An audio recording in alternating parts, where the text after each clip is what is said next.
وَكُلًّا وَعَدَ اللَّهُ الْحُسْنَى، اور اللہ تبارک و تعالیٰ نے ہر ایک صحابی سے جنت کا وعدہ فرمایا۔ دشمنان اسلام نے ہر چہار جانب سے اسلام کو صفحہ ہستی سے مٹانے کے لیے ہر ممکن کوشش کی، مگر وہ جس قدر اسلام کو صفحہ ہستی سے مٹانے کی کوشش کرتے رہے، اسلام پھلتا پھولتا رہا، اور جس قدر بھی طاغوتی طاقتیں اسلام کے مقابلے میں آئیں گی، اسلام اسی قدر پھلتا اور پھولتا رہے گا۔ یہ اللہ کا وعدہ ہے۔ عزیزان گرامی وقار، دشمنان اسلام نے جتنا نقصان اسلام کو پہنچایا، اس سے بہت زیادہ اسلام کو نقصان مسلمانوں نے پہنچایا۔ نام کے مسلمانوں نے، نام نہاد مسلمانوں نے اسلام کے اصول و ضوابط میں، عقائد، نظریات و فکریات میں طرح طرح کے شوشے گوشے نکالنے کی کوشش تو کرتے ہی رہتے ہیں دشمنان اسلام، مگر جو اپنے آپ کو مسلمان کہلوا رہے ہیں، عزیزان گرامی وقار، مگر واضح رہے جو لوگ پکے سچے شیدائی ہیں، عاشق رسول ہے، صحابہ کرام کے جان لیوا ہیں اور حقیقت میں توحید پرست ہیں، ان لوگوں سے اس طرح کے واقعات تو پیش نہیں آتے الا ماشاء اللہ، مگر یاد رہے نام نہاد بہت سارے فرقے اس دنیا میں جنم لے چکے ہیں۔ انہی میں سے ایک نام آتا ہے مرزا جہلمی جو پاکستان کا ہے، اور ایک ہے سید سلیمان ندوی، یہ اپنے آپ کو سید کہلوا رہا ہے، یہ سید سلیمان ندوی، اور اس طرح کے بہت سارے نام نہاد ملا ہیں، مولوی ہیں۔ ان لوگوں نے تو اسلام کا بیڑا غرق کر رکھا ہے۔ صحابہ کرام رضوان اللہ علیہم اجمعین کے خلاف شیعہ فرقہ نے، شیعہ جماعت نے ان کے خلاف آگ بھڑکانے کے لیے کیسی کیسی کوششیں نہیں کی۔ انہوں نے زمین و آسمان کی قلابیں ملا دیے ہیں صحابہ کرام رضوان اللہ علیہم اجمعین کے خلاف ہرزہ سرائی کرنے میں، مگر نام نہاد یہ جو کٹ ملے ہیں، یہ جو نام نہاد کے یہ مولوی لوگ ہیں، جانتے ہیں صحابہ کرام رضوان اللہ علیہم اجمعین کے بارے میں اللہ نے کیا فرمایا؟ کہ اللہ نے ان تماموں سے جنت کا وعدہ فرمایا ہے نا، اور میرے آقا کریم صلی اللہ علیہ وسلم نے ارشاد فرمایا، اصحابی کا نجوم، میرے آقا نے فرمایا کہ میرے صحابہ ستارے کے مانند ہے، ان میں سے جس کی بھی تم پیروی کرو کہ ہدایت پا جاؤ گے۔ اور اس حدیث کو بھی نعوذ باللہ گڑی ہوئی حدیث، اس حدیث کے بارے میں بھی کہہ رہے ہیں یہ موضوع حدیث ہے، اس پر ہم بعد میں بات کریں گے، مگر آج جو ہم کو بتانا ہے وہ آپ کو یہ بتانا ہے، میرے آقا کریم صلی اللہ علیہ وسلم نے ارشاد فرمایا ہے، اسلام کا ایک ایپ بنایا ہوا ہے، اگرچہ اہل حدیث کا ہے، اس میں نمبرات دیے گئے ہیں، تو مسلم شریف کی حدیث نمبر 7035 کے اندر حدیث پاک کے کلمات ہیں، میرے آقا نے فرمایا فی اصحابی اثنا عشر منافقہ، میرے صحابہ میں، میرے اصحاب میں 12 لوگ منافق ہیں۔ اس حدیث کو پانے کے بعد یہ سلیمان ندوی نے اور اس طرح کے جو چلا چپیٹر ہیں اور نام نہاد مسلمان ہیں، ان لوگوں نے تو صحابہ کرام رضوان اللہ علیہم اجمعین کی زندگیوں کو، صحابہ کرام رضوان اللہ علیہم اجمعین کی مقدس جماعت کو دنیا والوں کے سامنے قدغن بنا کے پیش کیا ہے، مطعون بنا کے پیش کیا ہے، مشکوک بنا کے پیش کیا ہے۔ اب بتائیے وہ صحابہ کرام کے مقدس جماعت جن کے ذریعے سے ہم تک قرآن پہنچا، حدیثیں پہنچی، جن کے ذریعے سے اسلام کے اصول و ضوابط ہمیں عطا ہوئے، اب ان کی ذات کو اگر ہم اس طرح قدغن لگا کے پیش کریں گے، مشکوک بنا کے پیش کریں گے، تو دین اسلام کی شبیہ خراب نہیں ہو جائے گی؟ خود قرآن مقدس جو ہم تک ہو بہو جس طرح منزل من السماء ہے ہم تک پہنچا ہے، کیا اس پر طرح طرح کے شکوک و شبہات قائم نہیں ہو جائیں گے؟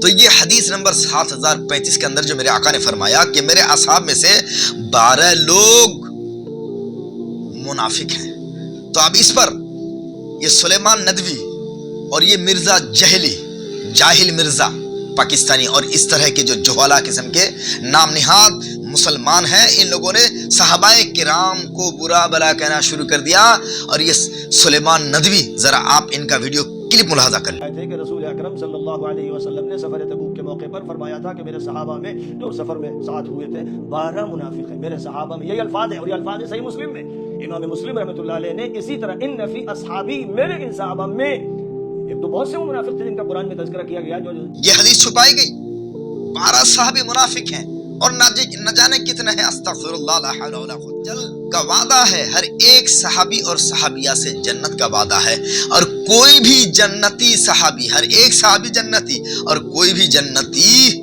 منافق ہو ہی نہیں سکتا، چاہے جائے کہ صحابہ کرام رضوان اللہ علیہم اجمعین جن سے دنیا ہی میں اللہ نے جنت کا وعدہ فرما دیا ہے۔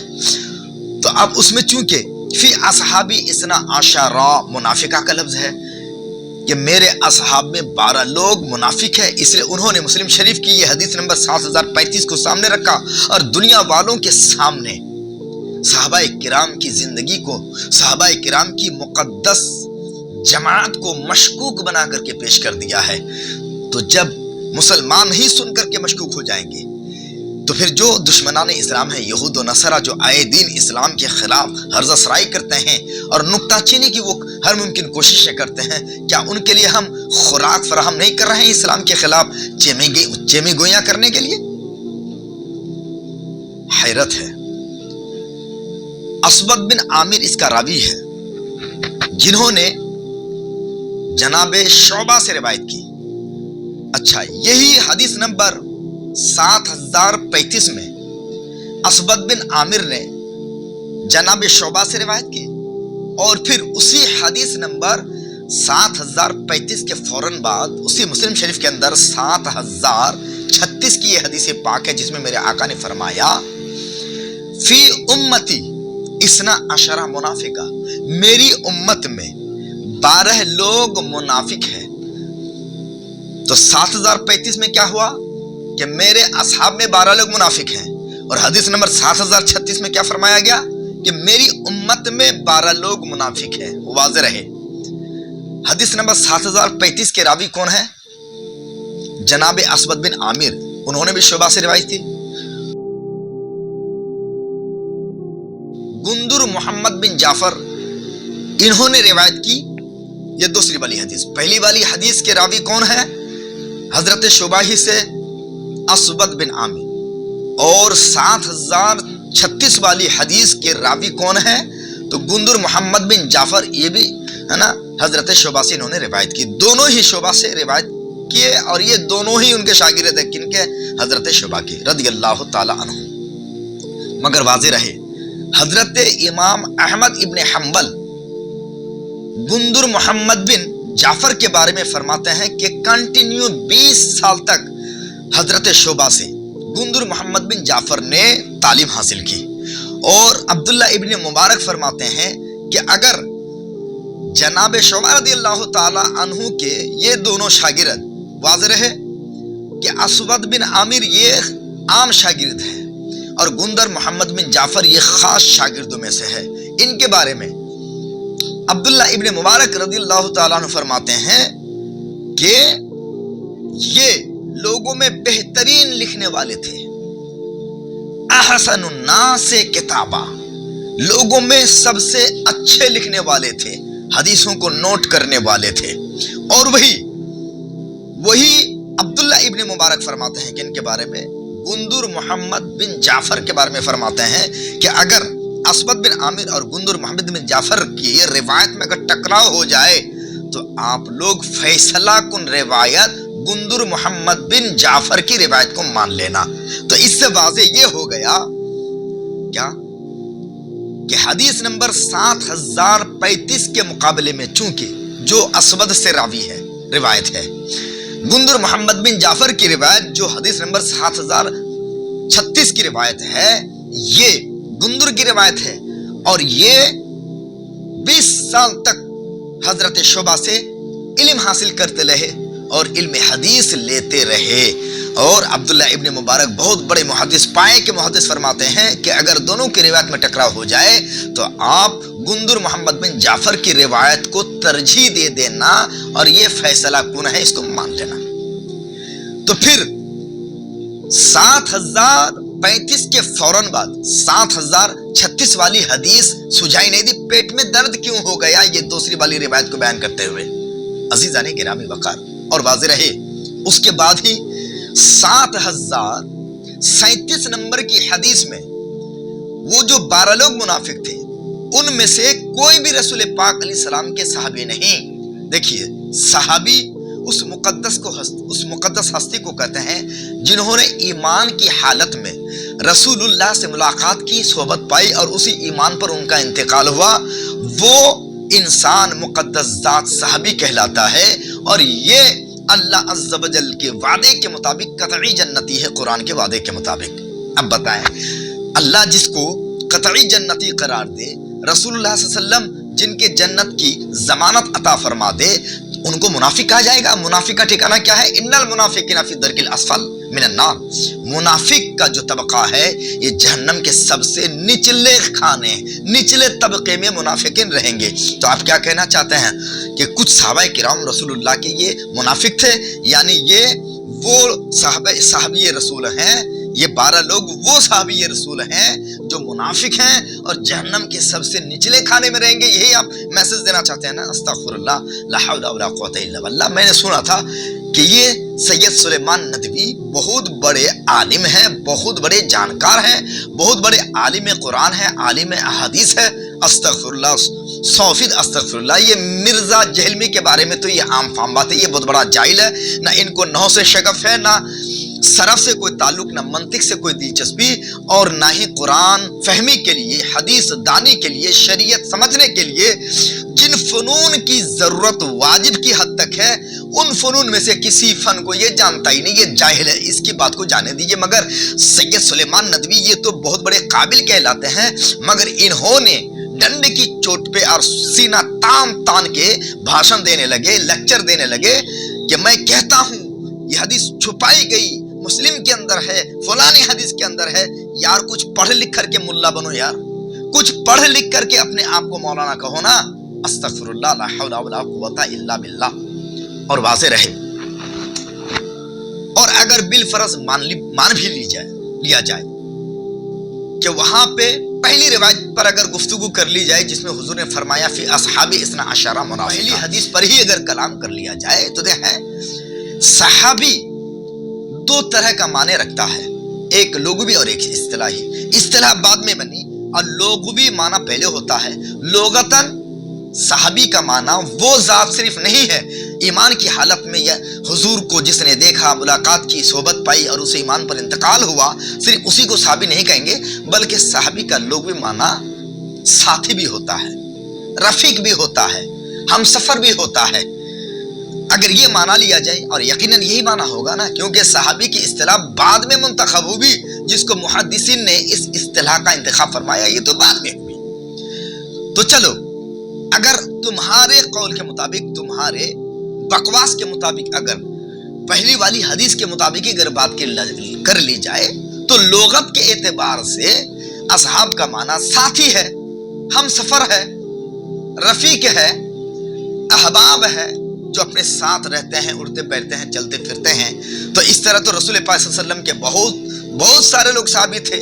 मुनाफिकीन में भी बहुत सारे लोग थे, यहूदी भी बहुत सारे थे, बहुत सारे ईसाई भी थे, मगर वो चूंकि मुसलमान और मोमिन न थे, इसलिए वो लुग़त के एतबार से सहाबी तो कहलाएगा, मगर इस्तिलाहन वो सहाबी नहीं कहलाएगा। इसमें कौन सी बड़ी बात है? इसमें कोई भी बड़ी बात नहीं है अजीज़ा गिरामी वकार। तो बात क्या समझ में आ गई कि अल्लाह के रसूल सल्लल्लाहु अलैहि वसल्लम के उस फरमान का हरगिज ये मतलब नहीं है कि मेरे सहाबा में से 12 लोग क्या हैं? मुनाफिक है। हाँ, मैं ये अर्ज कर रहा था कि उसी मुस्लिम शरीफ के अंदर 7037 की हदीस, जिसमें उन 12 लोगों की तरफ इशारा किया गया है कि जंगे तबूक से वापसी पर उन 12 लोगों ने रसूल पाक अलैहिस्सलाम को नऊज़ बिल्लाह हुजूर पर हमला करने की नापाक साजिशें करते रहे। उन लोगों को मुनाफिक कहा गया। वक्त कम होने की बिना पर मैं नाम नहीं बता रहा हूं, कभी मौका मिलेगा तो मैं उन 12 मुनाफिकों का नाम भी आपको बता दूंगा जो हकीकत में रसूलुल्लाह का सहाबी नहीं था। लुग़त के एतबार से उनको अगरचे सहाबी कहा करार दिया गया, मगर हरगिज वो सहाबी नहीं है। अज़ीज़ाने गिरामी वकार, कहते हैं कि इसकी तहकीक जरूरी है, इस हदीस की तहकीक जरूरी है। ये तो ऐसे ही हो गया जैसे कि हदीस के अंदर मुहद्दिसीन की इस्तिलाह में एक लफ्ज सिका आता है, तो सिका उन रावियों का नाम है कि जो क्या हो, कामिलु ज़ब्त हो और आदिल हो। तो आदिल और कामिलु ज़ब्त का नाम ही सिका रावी है। आप यूं कहें कि ये रिवायत तो सिका रावी की रिवायत है, मगर इसमें तहकीक जरूरी है। अस्तगफिरुल्लाह, अरे तहकीक करने के बाद ही तो वो सिका रावी बना। उनकी जिंदगी देखी गई, कुव्वत हाफजा देखी गई, उनकी अदालत देखी गई, उनकी इबादत और रियाजत देखी गई कि उनकी जिंदगी में کوئی فطور نہیں ہے, کوئی عیب نہیں ہے, ان کی زندگی میں ایسی کوئی کمی نقص خامی نہیں ہے کہ جس کی بنیاد پر اس کی روایت کو مخدوش قرار دی جائے. جبھی تو اس کو ثقہ راوی کہا گیا. جب ثقہ راوی کہہ دیا گیا تو اب وہاں یہ بات نہیں کہی جا سکتی ہے کہ اس روایت کی تحقیق ضروری ہے. وہ بیوقوف ہے جو ایسا کہے گا. جب ثقہ راوی کی بات آ گئی تو وہاں تحقیق کی بات ختم. ٹھیک اسی طرح جب صحابی کی بات آ جائے گی, محدثین نے صحابی کی جو اصطلاح وضع کی ہے, جب صحابی کہا جائے گا تو اس کا صاف مطلب یہ ہوگا کہ صحابی سے مراد وہ مقدس انسان ہوگا جس نے ایمان کی حالت میں حضور سے ملاقات کی, صحبت پائی اور اسی ایمان کی حالت میں ان کا انتقال ہو گیا. پھر جب ایسی ذات سے کوئی حدیث روایت ہوگی, جب کوئی حدیث بیان کی جائے گی, ٹھیک ہے, تو وہ پھر مقدس ذات ہوگی, وہ منافق نہیں ہو سکتا ہے. جب صحابی ہو تو وہ منافق نہیں ہو سکتا, اور اگر منافق ہوگا تو وہ صحابی نہیں ہو سکتا. اگر بات ایسے ہی ہوتی تو وہ اللہ کا وعدہ جس میں اللہ عز و جل نے فرمایا ہے وَكُلًّا وَعَدَ اللَّهُ الْحُسْنَى, اللہ نے ہر ایک صحابی سے جنت کا وعدہ فرمایا ہے. یہاں ہر ایک صحابی سے مراد جو اصطلاحاً صحابی ہے, محدثین نے اصطلاحی طور پر جس کو صحابی قرار دیا ہے وہ صحابی قطعاً جنتی ہے. ہرگز لغوی اعتبار جو صحابی ہے اس کو قطعی جنتی نہیں قرار دیا جائے گا. میرے دوست, اسلام کو, قرآن کو, حدیث کو سمجھنے کی ضرورت ہے. کیسے کیسے دھوکے باز ہمارے آقا کریم صلی اللہ علیہ وسلم کی امت کو دھوکہ دینے کے در پہ ہیں. اللہ رب قدیر ان گستاخوں بدتمیزوں سے مسلمانوں کے ایمان و عقائد کی حفاظت فرمائے.